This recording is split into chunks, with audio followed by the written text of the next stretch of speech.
severe pain. Some versions say it was appendicitis. Some say the doctor believed she needed emergency surgery.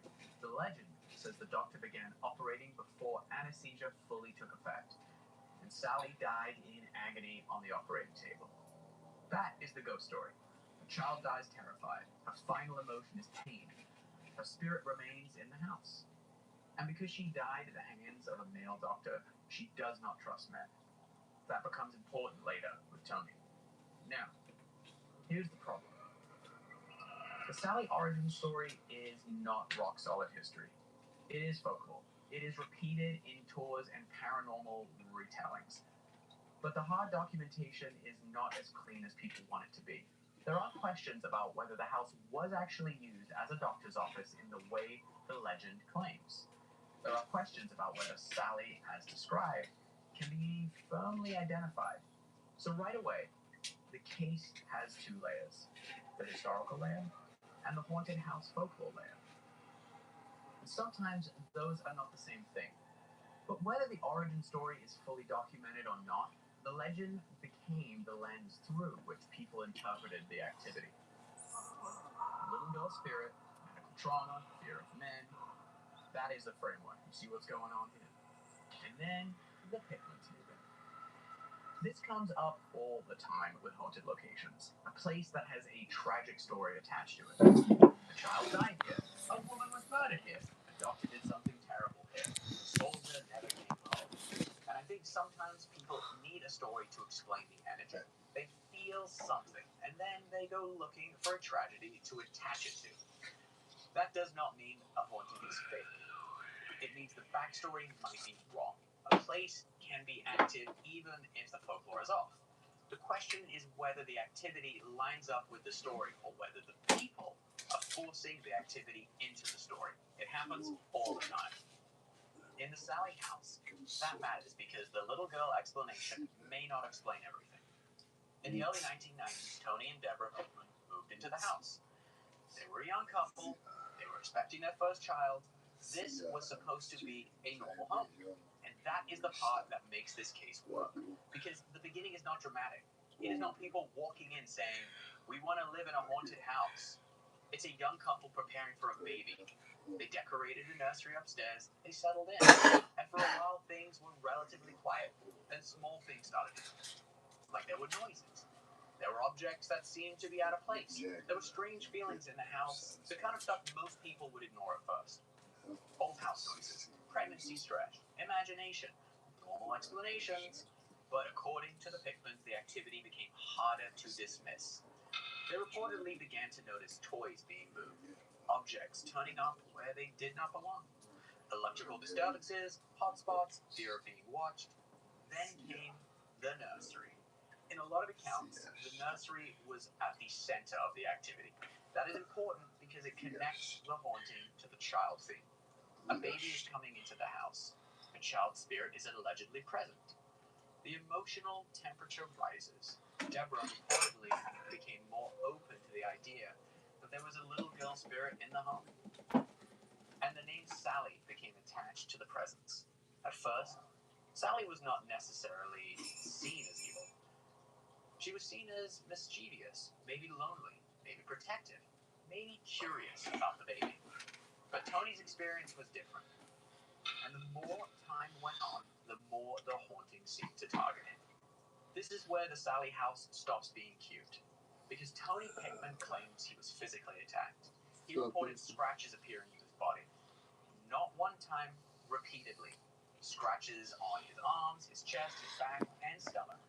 Some accounts is a mark on someone's skin. You have to ask those questions. I've seen it a dozen times, and often it's just you realize. But the Pickman story is that these attacks were happening in connection with other activity in the house, not just scratches. It was the emotional change. It was the tension.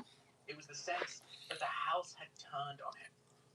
There are accounts of Tony being shoved physically affected. There are accounts of objects moving. There are accounts of strange fires or smells. There are accounts of electrical issues. The activity was no longer just playful. It seemed hostile. And there is a very specific theory that developed around it. If Sally was a little girl who died during a medical procedure at the hands of a male doctor, then maybe she was angry at men. Maybe she saw Tony as a threat. Maybe she attacked him because he was male. That is one interpretation. But there is another interpretation. Maybe the thing attacking Tony was not Sally. Maybe the child presence was real. But there was something else in the house. Something older. Something darker. Something that did not want the family there. Something wanted to separate them. Because in many alleged demonic hauntings, one pattern shows up again and again. Isolation. Target one person. Make everyone else doubt them. Create tension in the family. Turn the house against itself. And that is the part that makes this case unsettling. If Tony is the only one getting attacked, does that make the case less credible? Or does it mean he was the target? This is one of the more disturbing patterns in alleged hauntings. Why would something target one person in a house and not everyone equally? From a skeptical standpoint, that can make the case look weaker.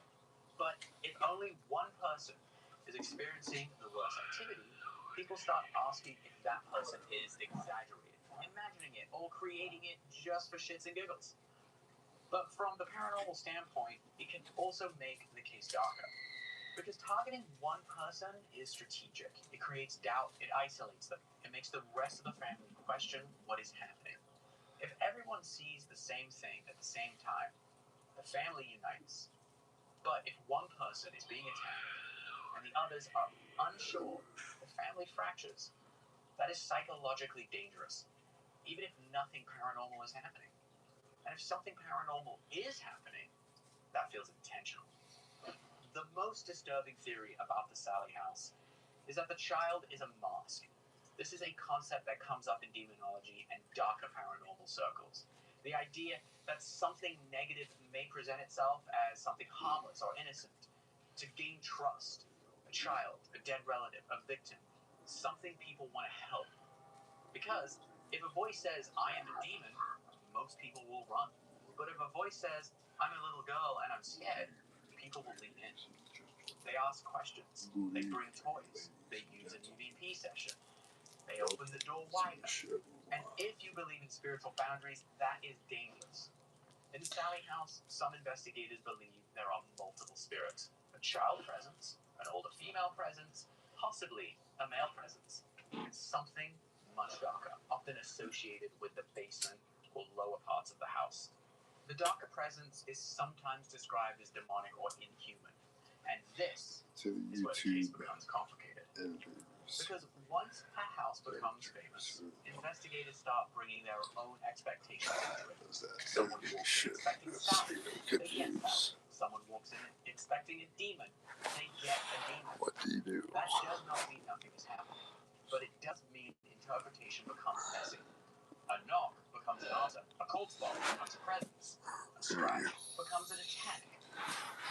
A child toy moving becomes proof of Sally. A bad feeling in the basement becomes proof of a demon. The question is, what is the raw activity, and what is the story people have built around it?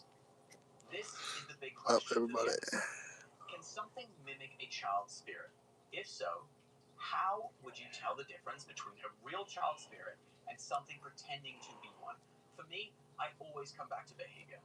A child spirit, if that is what we are dealing with, might be playful, confused, scared, repetitive. But when the activity becomes manipulative, violent, sexual, or intentionally divisive, I don't think you're dealing with a child anymore. That is when the little girl story starts to feel wrong. And the Sally house lives right in that uncomfortable space. It starts with sympathy and that. It is now part of the action haunted identity. And that creates a strange problem. It's my belief that a haunted house that becomes a tourist attraction starts feeding on attention. Not necessarily spiritually, culturally. Every visitor arrives with expectations. Every investigator wants evidence. Every camera wants a moment. Every storyteller wants the house to perform. So you have to ask, does the activity continue because the house is genuinely haunted? Or does the legend continue because people keep showing up and reenacting the story? Right. That is not me being dismissive. That is me pointing out the problem with famous haunted places. The Stanley Hotel, the Queen Mary, the Conjuring House, the ancient Ram Inn, Crawley Rectory before it was demolished. Famous it became, the harder it became to separate original haunting from paranormal tourism. But the reports did not stop. People still claim to feel things there. People still report scratches. People still report voices and shadows and strange sensations. The house still has rules. And one of the most interesting rules often associated with investigations there is that visitors are discouraged from doing seances or trying to cleanse the house. That tells you something. Whether you believe or not, people treat this place like it has a charge, like it can react, like it should not be provoked. And honestly, I respect that, because if you are going into a place that allegedly has attacked people, maybe you don't start yelling, "Show yourself." That is idiot behavior. Let's break down the possible explanations. Option 1. Sally is real, a child that died in or around the house, and her spirit remains. She is scared, confused, attached to the location, and possibly reactive towards men because of trauma connected to her death. That is the classic ghost story version. Option 2. Sally is real, but she is not alone. There may be a child presence in the house, but the violent activity is coming from something else. Another spirit, a darker human entity, a non-human presence, something that uses the child as camouflage. Option 3. There is no Sally, but there is something in the house. The child legend is wrong, but the activity is real.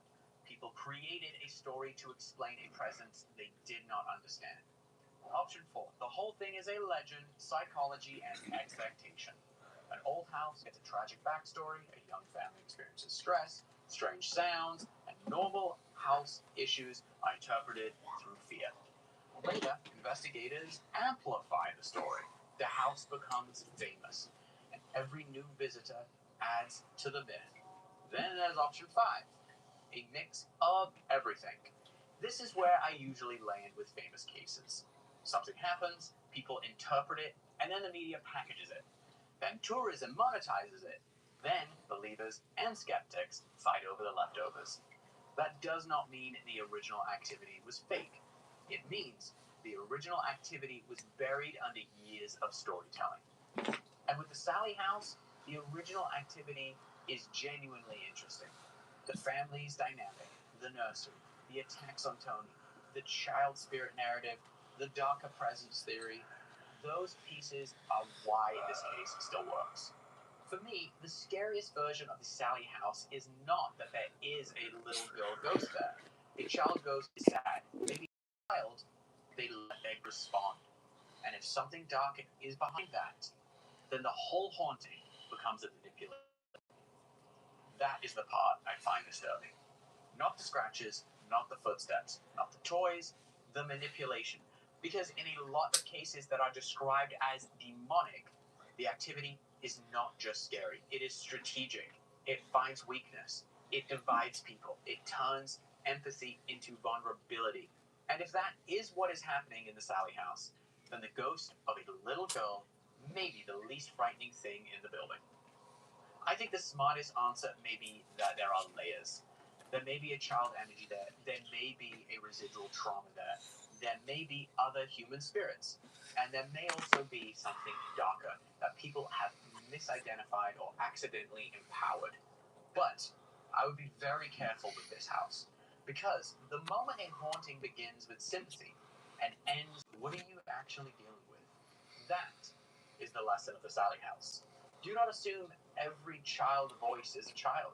Do not assume every sad story is safe. And do not assume that because something haunted is the Sally House. Alright, I want to know what you think in the comments. Is Sally the ghost of a little girl? Is she a mask for something darker? Or has the house become so famous that the legend now haunts the place as much as any spirit could? Drop your thoughts in the comments. But seriously, here's some advice. If you ever go into a haunted house and the first thing you do is yell at whatever is inside to attack you, you are the problem. Do not do that. All right, guys, if you want to know what my true thoughts are about the Sally House case, please head over to Patreon. I'll give my thoughts over there.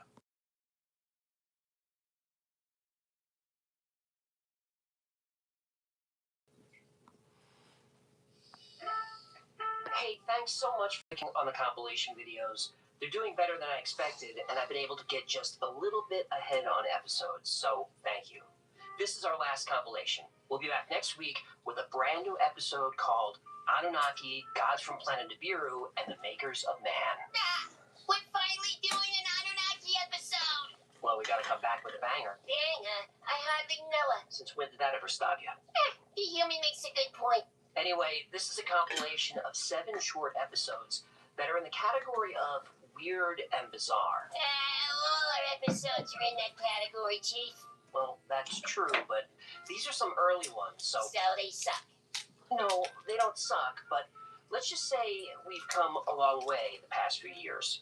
Let's kick it off with a story about the meat shower and when spiders, frogs, and fish fell from the sky. Oh, I sing in this one. Oh yeah, I forgot about that. I apologize for what you're about to endure.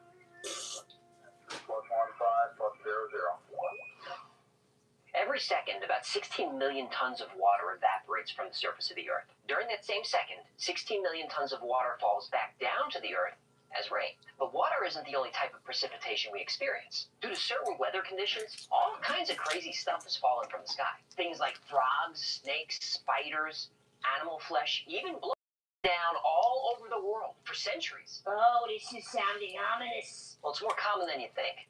In fact, in Honduras, they celebrate Lluvia de Peces, which means rain of fish. Now, Honduras is a landlocked nation with the nearest body of water 120 miles away. Yet every spring, it rains thousands of fish all over the town of Yoro. And these fish are completely aquatic. We're not talking about flying fish. Whoa. What do you mean, flying fish? There are a few species of fish that can fly. Well, technically, they glide, but it's pretty amazing. Amazing? I'll say. It's like a whole new world. All new stuff for me to see. I just fly along and sing this song. It's a whole new world for me. What? Anyway, fish rain, snake rain, blood rain. It's weird, and it's real. Let's find out why.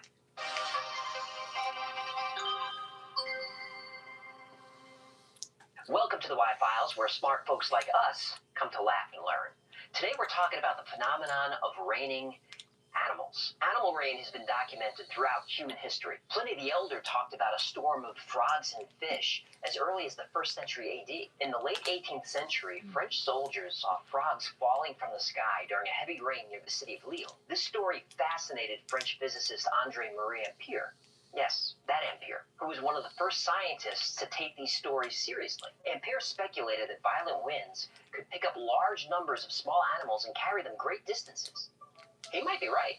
The current working hypothesis is that animal rain involves tornadic waterspouts, which are tornadoes that form over water. Waterspouts usually occur in the tropics, but they can occur anywhere. Europe, Australia, Antarctica, even over America's Great Lakes if the conditions are right. Waterspouts typically form as their parent clouds are developing over warm water.